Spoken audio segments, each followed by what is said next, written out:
सुनो, कल mummy papa आ रहे हैं। वो 10 दिन हमारे साथ ही रहेंगे, एडजस्ट कर लेना। मयंक ने स्वाति को बेड पर लेटते हुए कहा। स्वाति जवाब में बोली, कोई बात नहीं, आने दीजिए, अब की बार शिकायत का कोई मौका नहीं मिलेगा। रात काफी हो चुकी थी। स्वाति ने लाइट बंद कर दी और दोनों सो गए। सुबह जब मयंक की आंख खोली तो स्वाति बिस्तर पर नहीं थी। वो इधर उधर देख ही रहा था कि इतनी देर में स्वाति ने गर्मा गर्म चाय की प्याली मयंक के आगे कर दी और कहा, चाय ले लो। मयंक बोला, अरे तुमने आज इतनी जल्दी नहा लिया? हाँ, तुमने रात को बताया था कि आज मम्मी पापा आने वाले हैं, तो सोचा घर की थोड़ी साफ सफाई कर लूं। स्वाति ने चाय की चुस्की लेते हुए कहा, वैसे किस वक्त आ जाएंगे मम्मी पापा? मयंक बोला, दोपहर वाली गाड़ी से पहुंचेंगे, 4 तो बज ही जाएंगे। स्वाति, देखना कहीं पिछली बार की तरह। मयंक बात पूरी करता उससे पहले ही स्वाति बोली, नहीं नहीं, पिछली बार जैसा कुछ भी नहीं होगा, और उठकर रसोई की तरफ बढ़ गई। मयंक भी नहाने के लिए बाथरूम की तरफ बढ़ गया। नाश्ता करने के बाद मयंक ने स्वाति से पूछा, तुम तैयार नहीं हुई? क्या बात, आज स्कूल की छुट्टी है? नहीं, आज तुम निकलो, मैं ऑटो से पहुंच जाऊंगी, थोड़ा लेट निकलूंगी। स्वाति ने लंच बॉक्स थमाते हुए मयंक को कहा। बाय बाय कहकर मयंक बाइक से ऑफिस के लिए निकल गया और स्वाति घर के काम में लग गई। मुझे तो बहुत डर लग रहा है। मैं तुम्हारे कहने से वहां चल तो रहा हूँ, लेकिन पिछली बार बहू से जिस तरह खटपट हुई थी, मेरा तो मन ही भर गया था।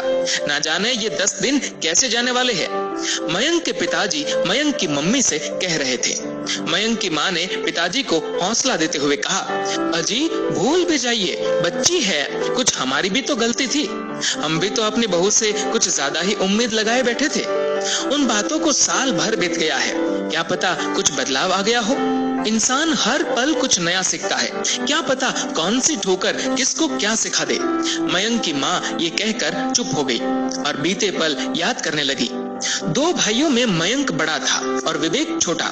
मयंक गांव से 10वीं करके शहर आ गया था आगे पढ़ने, और विवेक पढ़ाई में कमजोर था, इसलिए गांव में ही पिताजी का खेती बाड़ी में हाथ बटाने लगा। मयंक बीटेक करके शहर में ही नौकरी करने लगा। स्वाति से कोचिंग सेंटर में ही मयंक की जान पहचान हुई थी।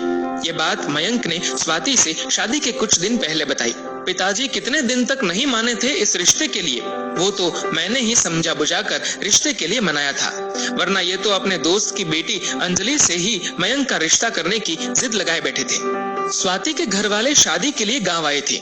2 साल होने को आए उस दिन को भी। शादी के बाद दोनों शहर में ही रहने लगे।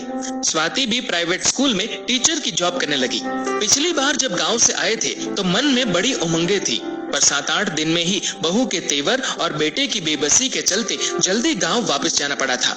कई बार मयंक को फोन करके बोला भी कि बेटा गांव आजा मिलने, पर वो हर बार कह देता, माँ छुट्टी ही नहीं मिलती, कैसे आऊं?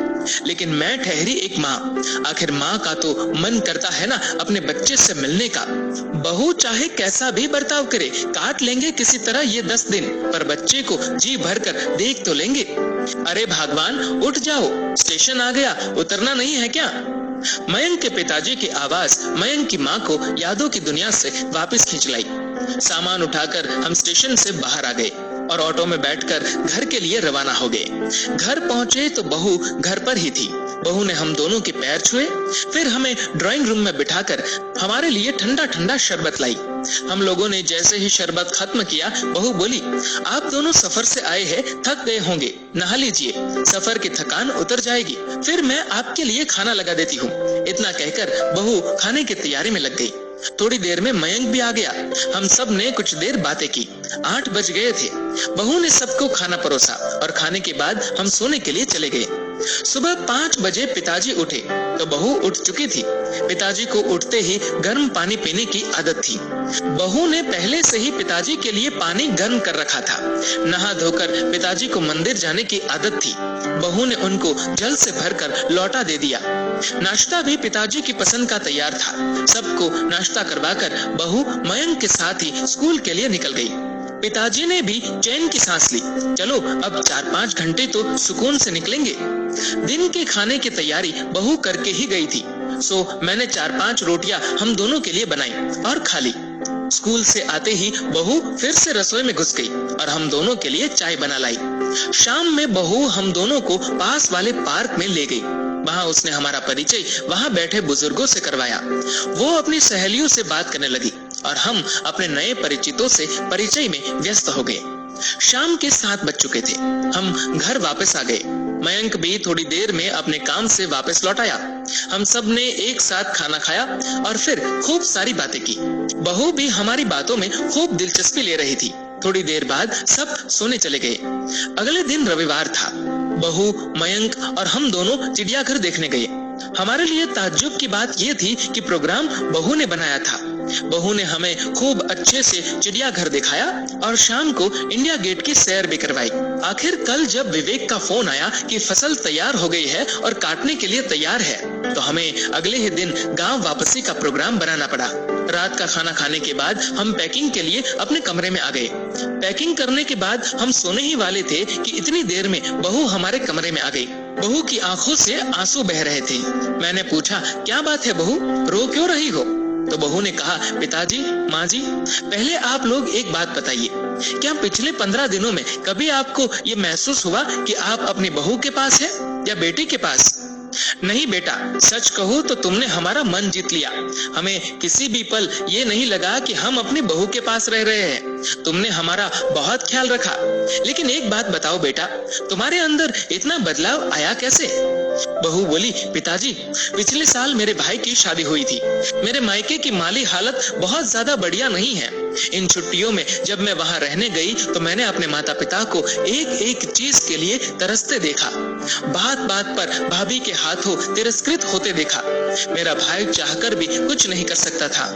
मैं वहां उनके साथ हो रहे बर्ताव से बहुत दुखी थी। उस वक्त मुझे अपनी करनी याद आ रही थी कि किस तरह का सलूक मैंने आप दोनों के साथ किया था। किसी ने ये बात सच ही कही है कि जैसा बोओगे वैसा काटोगे। मैं अपने माँ बाप का भविष्य तो नहीं बदल सकती, लेकिन खुद को बदलकर मैं ये उम्मीद तो अपने आप में जगा ही सकती हूँ कि कभी मेरी भाभी में भी बदलाव आएगा और मेरे मम्मी पापा भी सुखी होंगे। बहू की बात सुनकर मेरी आंखें भर आई। मैंने बहू को कस कर गले लगा लिया। हाँ बेटा, एक दिन अवश्य ऐसा होगा। ठोकर सबको लगती है, लेकिन संभलता कोई कोई ही है। लेकिन हम दुआ करेंगे कि तुम्हारी भाभी भी संभल जाए। बहू अब भी रोए जा रही थी। उसके आंखों से जो आंसू गिर रहे थे वो शायद उसकी पिछली गलतियों के प्रायश्चित के आंसू थे।